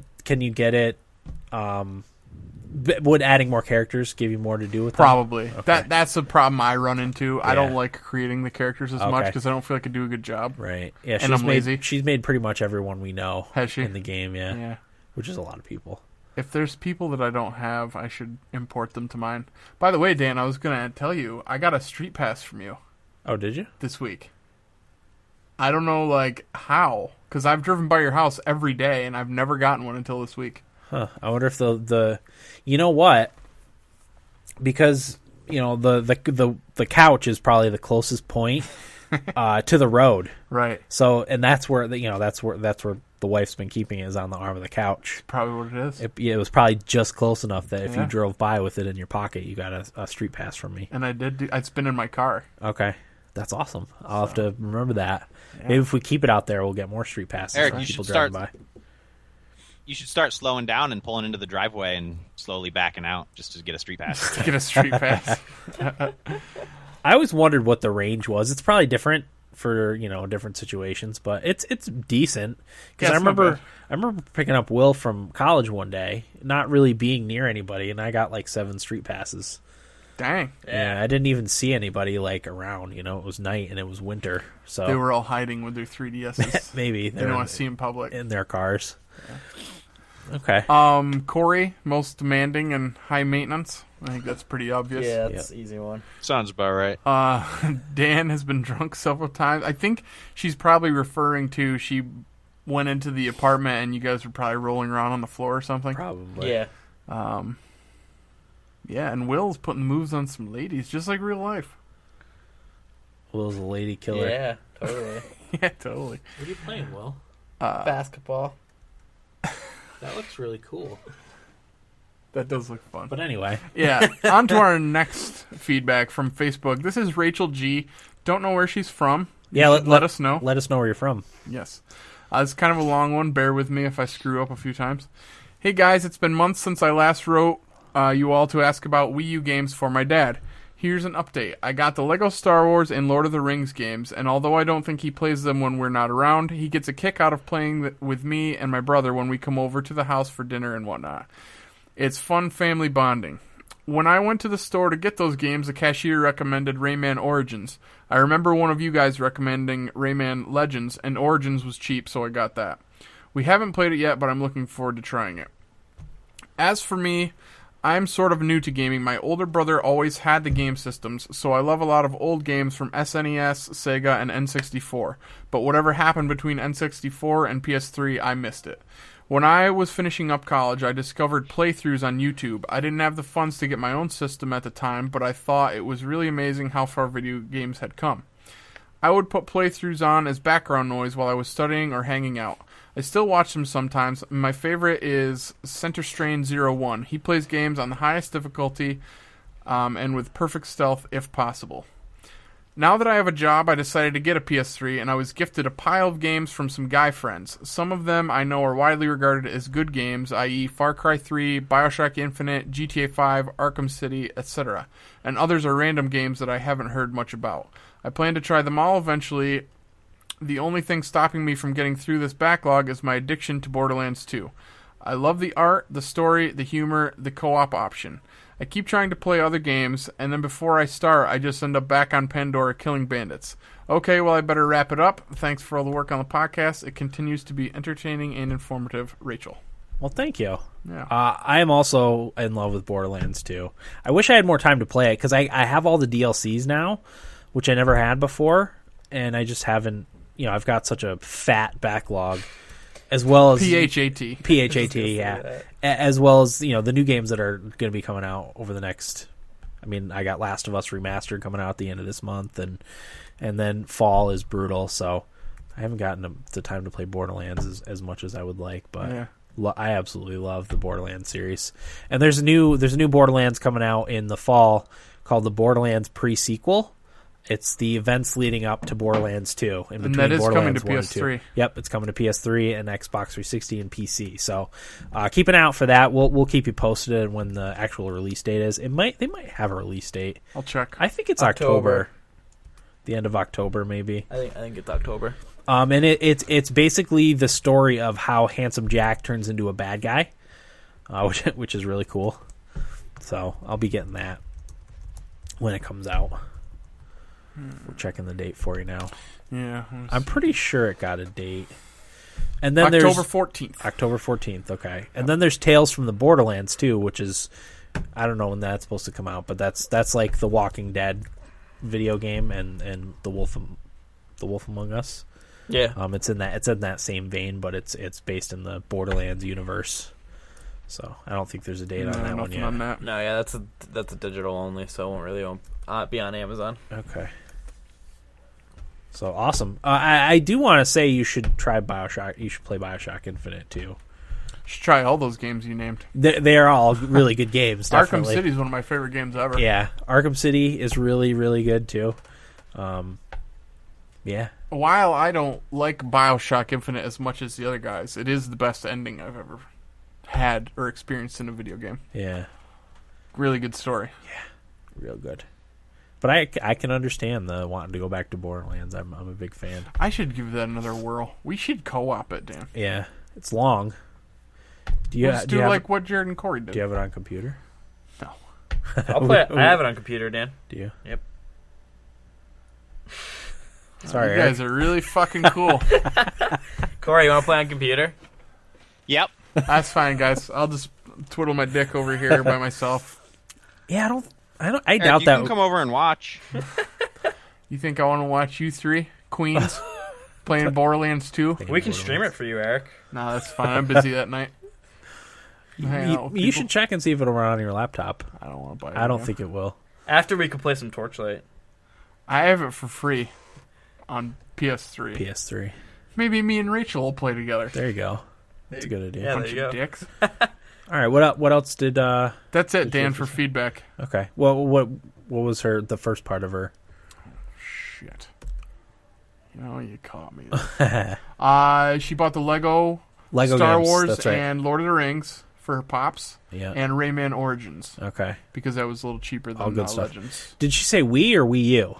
I think just regular Wii. Wii, okay. Because I was going to say, well, you could do Mario Kart Wii. That's another one to get. Yep. Which was fun. And they have the motion controls, too, which was fun. I don't know if they had a classic control style for if it was for Mario Kart for Wii or if it was just the tilt controls on the controllers. I only remember using the steering wheels. Same here. But Mario Kart games are always fun, especially since I'm in love with Mario Kart 8 right now. So, missing things between N64 and PS3. Oh yeah, watching Let's Plays, playthroughs. That's huge. It is. It's never been my thing. Yeah. But yeah, I guess it is fairly big nowadays. Yeah. Well, you should try watching stuff on Twitch too. It gives you a good idea of what's out there, and you can interact with the people while watching the game. I've actually been watching a lot of Twitch. I found a guy that I kind of enjoy watching. Yeah. It's fun because when you can't play video games, you can live vicariously through the people you're watching on Twitch. Yeah. As they play video games. So I like Getting that about paid it. For it. Yeah, some of them more than what I'm making. Yeah. The guy that I've been watching, at least. Rachel, also, I see you don't have The Last of Us on your list of games there. I suggest you go purchase that and add it to your collection tomorrow. Yeah. That's probably my favorite game ever. Also, Heavy Rain for your PS3. Try that out. And probably inexpensive too at this point. Yeah, Heavy Rain is for sure. I'm sure that's under $20. Yeah. Last of Us you could probably find for relatively cheap. Yeah. Only because it's, last gen, and probably most people traded their copies in when they got the new system, or when the new one comes out. The remastered version of Last of Us comes out. Yep. Probably find a few more of those. Okay. I think that was it, Dan. All right. We have a round table. Do we want to just get into our round table? Yeah, do it. We have Corey, a round table? Yeah, Corey has a round table, right, Corey? Well, it's that time of year. Yeah. Ladies and gentlemen. To do round table? The halfway point. Believe it or not, we are more than halfway to Christmas. We are, which is crazy. Holy I heard shit. somebody say that on the radio the other day, and I was like, son of a bitch, we really are halfway to Christmas. Summer's almost over already, for God's sake. Not really, but it feels like it is. Stop it. Well, you mean our month of summer? We had 3 warm days, maybe 4. God, it's so depressing. It was cold on the 4th of How July. nice was it yesterday, though? And today? I don't remember. I was inside both days. Actually, I had a nice day off of work yesterday because I worked on the 4th. I took the 5th off and went shopping with my girlfriend, which was enjoyable because I actually found some clothes I wanted to buy for once. And then we went out to my mom's and had a little barbecue. Nice. Hung out on the porch and shot the breeze. Nice. So nice out yesterday.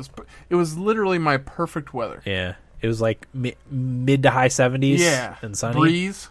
Little breeze to keep you warm or cooled off. Yeah. It was a nice day yesterday. But haven't had many. All right. Round table? Round table. Do we have a round table? Yeah. I think you're the one that suggested it, Corey. Oh. So it's that time of year again. We're more than halfway to Christmas, guys. Holy shit, we are. I heard a guy on the... Deja vu. So what a lot of publications have been doing is their best games of the year so far articles. So I just thought it would be fun for us just to briefly chat about what we think are some of the best games of the year, and will probably be considered for some thummies come New Year's. I like that. Can I tell you right off the top of my head when you tweet or texted us about this? There was literally only one game in contention for me, and it's not even close. And I can't even think of another game I even want to give an award to at this point. Maybe you guys will refresh me, but honestly, it's been a pretty lousy gaming year, in my opinion. What was your game? Dark Souls 2. Dark Souls 2, okay. That was on my list, too. That's it for me. Will, what about you? Dear God, I've played so little this year. I know, me too. Well, my favorite game that I've played this year has been Fire Emblem. That came out last year, though.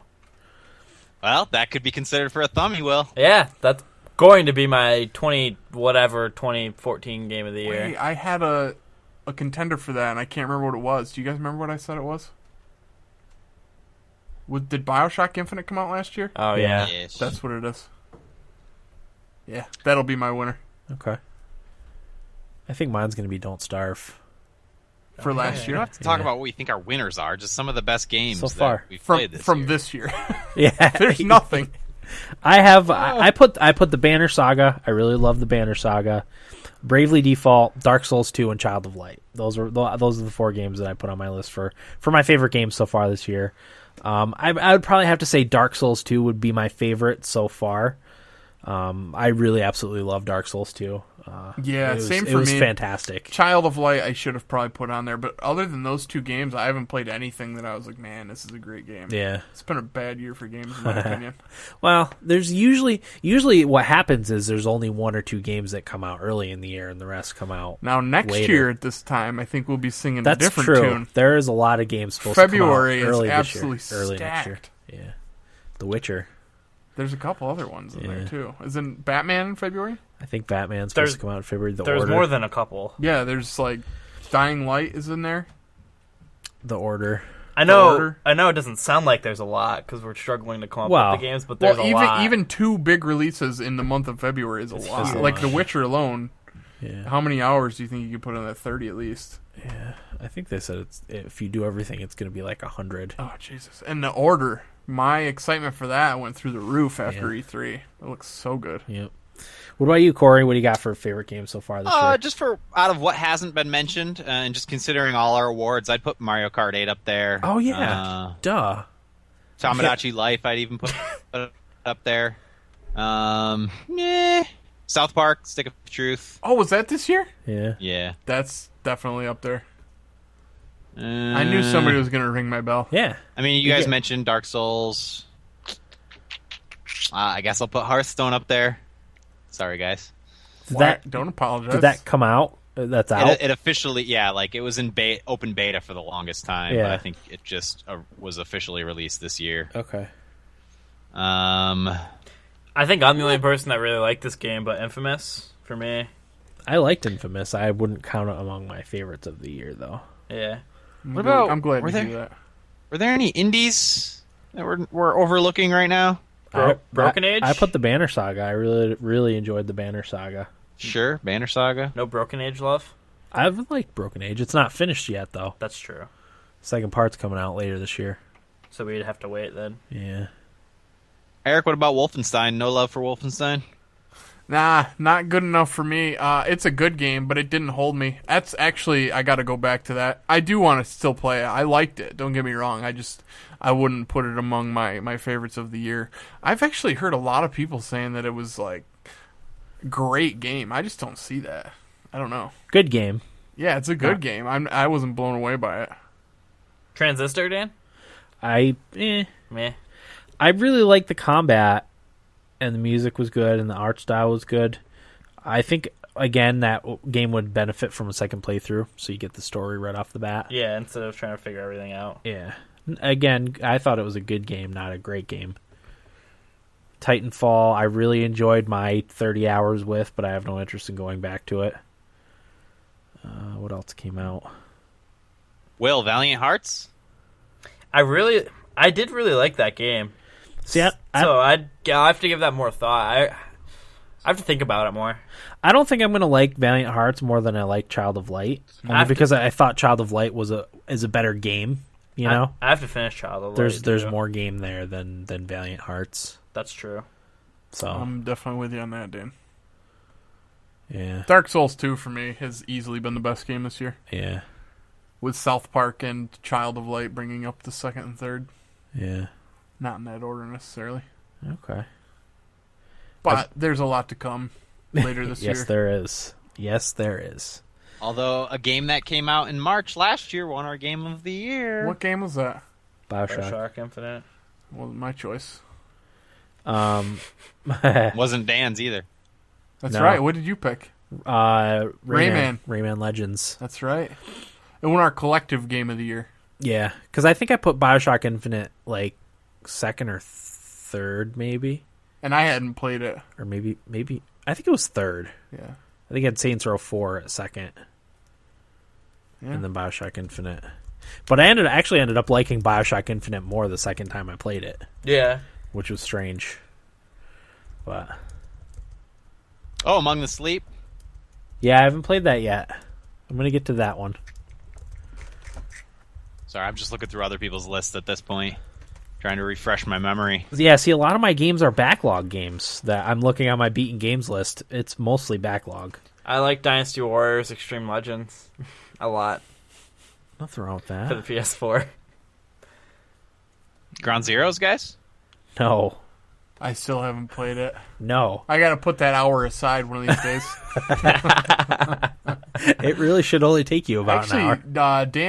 Dan, where I work, Yeah. is a fan of that. I could see that. It seems like a game he'd like. Yeah. I don't like stealth. I don't really either. Ugh, it's brutal. I got to give it a try, though. Yeah, it won't take you long. Let's see what else is on here. Yeah, see, again, most of my games that I've beaten are backlog games. So Yeah. I don't think we've had much choice in that matter. no, but I really don't think you can compare anything that came out early to Dark Souls 2. No. At least for me. Agreed. So that's my game of the early year so far. Right, Will, you should play Dark Souls. I don't know. Well, I don't know how I'm going to. You've got a lot of games that you need to play. Yeah. Trials, Eric? Oh, that came out this year. Nah, not good enough for like a game of the year. I don't know what kind of category I could put that in to give it an award. Like, nah, I don't know. It was good. It wasn't as good as the last one, though. Biggest disappointment? No. Watch Dogs? Infamous. It'll be Watch Dogs for me Infamous. so far. Actually, I had another game that I felt like I was pretty disappointed with, but I can't Valiant remember what it Hearts? was. No. Infamous was probably it. Mm-hmm. Yeah. I forgot about Watch Dogs. Oh yeah. Already. Yeah. Well, I mean, it is pretty forgettable. Yeah, I absolutely. liked it, but I'm not going to argue that it's forgettable. Yeah. It had so much potential. Second one will be better. I think so too. I hope there's more hacking in it. There's just not. It's just. It feels like if Saints Row the Third, not Saints Row 4, because Saints Row 4 is like a different type of game. Grand Theft Auto and Sleeping Dogs all had a baby that's not as smart or as good looking as any of its parents.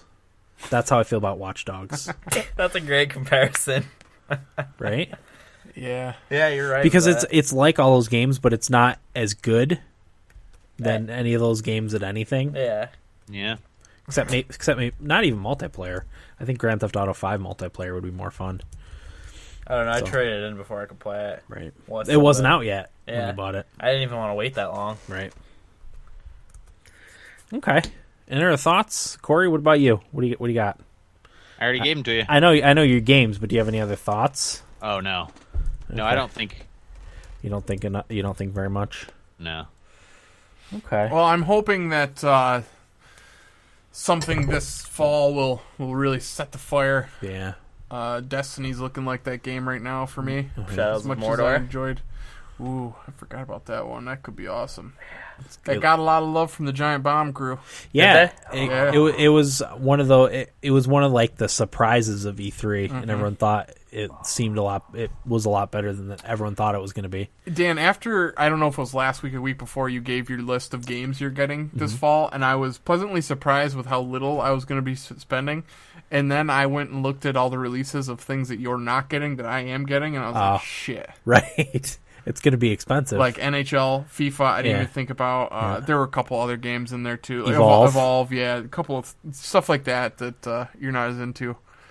But there's definitely some stuff coming out. I just got to build some excitement. I'm sure once the hype gets around. You know, I actually saw something interesting talking about is marketing ruining the like excitement of video games, and I think it kind of is for me. yeah. Like, For some of them anyway. yeah, there's just so much that comes out about these games anymore. There's nothing left to the imagination. Which is why I think, No Man's Sky, they're not They're not putting it out They're there. not putting a lot out there. They're very careful and guarded with what they release. But I think that's part of the reason why they don't want you to know exactly what happens in the whole game before it even comes out. Which could rub some people the wrong way, but I think that's it has. perfect for me. Yeah, same here. That's what I'm looking for at this point. I want to go into that game and not have know any a damn idea. thing. Exactly. Except for at E3, there were dinosaurs in their trailer, and Right. I want to play it now. Exactly. I'm more excited about the atmospheric space flight and being able to just fly up into space and then back down into the planet. But the thing is they said that the chances of you finding a planet with those dinosaurs is like so slim. Slim to but none. damn it, when I find it, Yeah. it's gonna be the best day of all time. Yeah. And I'm gonna share so many PS4 screenshots that people are gonna unfollow me. Of cool things that you find. Just dinosaurs. Just dinosaurs. Yeah. Gotcha. It's not enough. We've talked about this. It's an untapped market, really, at this point. Not enough dinosaurs going on. Yeah. When is a new Turok coming out? I don't know. Never. It's hopefully not When a dead is the franchise. Jurassic Park game coming out? A good Jurassic Park Yeah. game. I don't know. I want that. Not soon enough. I want to ride on a Brontosaurus. There's a couple dinosaur games that Brachiosaurus. came out for Steam. I don't know if they were any good or not, but probably not. But yeah, there's plenty coming out. I'm sure that there's going to be some good stuff that challenge Dark Souls 2. Yeah. But that one was really good. Yeah, it was. I'm so proud of you for beating it, Dan and Corey. Thank you. I don't think I got the medal. It's more the time. I think I you don't think do. I have the time I either. think it's a time commitment for you. 'Cause it took me 44 hours, I think. FIFA's a big problem in my life. Yeah. Well, we've threatened to break your disc in the past. I don't blame you. But you'd probably just buy another one, huh? I'd have to. Exactly. If you do nothing but pissing my girlfriend off, really. Right. Okay. Any other thoughts? Corey, what are you looking forward to this year? I don't know. Christmas. Are you looking forward to any games, though, Corey? Is Corey Murtha looking forward to any games that are coming out? Doesn't seem like it. Not really. Yeah, that's sad. Not even Dragon Age Inquisition? Yeah, Dragon Age. Is that this year? Yeah, this October. Civilization Beyond Earth? Yes. Yes. That's Corey your is one? looking forward to that one. All right. Yeah, that one. I'm just looking forward to playing more Hearthstone. Corey, chances right now, percentile of you getting a next-gen console Before, this year. But yeah, I was going to say before the end of the year. 50%? It's not good enough. I need either above or below that. Don't Don't take the political way out. 45%. Okay. He's not getting one. Oh, he's going to get one. NHL 15 is going to come out, and he's going to get it. Dragon Age. And That's a lot of money. Oh my god. Bro. Well, he could get Dragon Age for a computer. He doesn't need an next-gen console. Oh, really? Shut up Dan, about your PCs. stop it. I'm trying to retire and move to the country, and you guys want me to spend my money on consoles. Not to prolong the episode, but I'll tell you what. I've always said I don't want to live in the country, but I really liked going back out to the country yesterday. You know? Great. I It's like awesome. I like visiting. I don't know if I would want to live. I hate being a half hour from things. Yeah. Like Just if so I you need guys know, something. you still live in the country. How dare you? Well, Yeah, you're right, Corey. not in this area, we don't. I'm in the suburbs, not the country. Did Corey just Suburbs big, of what? Did Corey just Binghamton. big time us right then? He is. He's big leaguing He's us. Is laughing. he big leaguing us? Yeah, but Will knows I'm right. Yeah, you're definitely right. For sure. For this area, we don't live in the country. Oh, no, for that area. Well, that's what I'm saying. Obviously, I know that New York City is bigger than Binghamton. That was a good point, Corey. There are many cities bigger than Binghamton, yes. Oh, my God. Can you kick Corey out of the call? Yep. Corey, you're fired. Go back to Hearthstone, would you? All right. Finally. All right. We'll call it an episode. What do you say? Put a bow on it? Put a bow on it. We almost got to 2 hours. That was my goal. So Just to almost get to 2 hours? Sorry about my ranting. Yeah. If No, you've that's- made it this far. that's fine. All right. That'll do it for episode 154 of the Thumbstick Athletes podcast. I'm your host, Dan. I'm Eric. Well, Corey. Thanks for listening, and get out of my basement. 1, 2, 3, 4.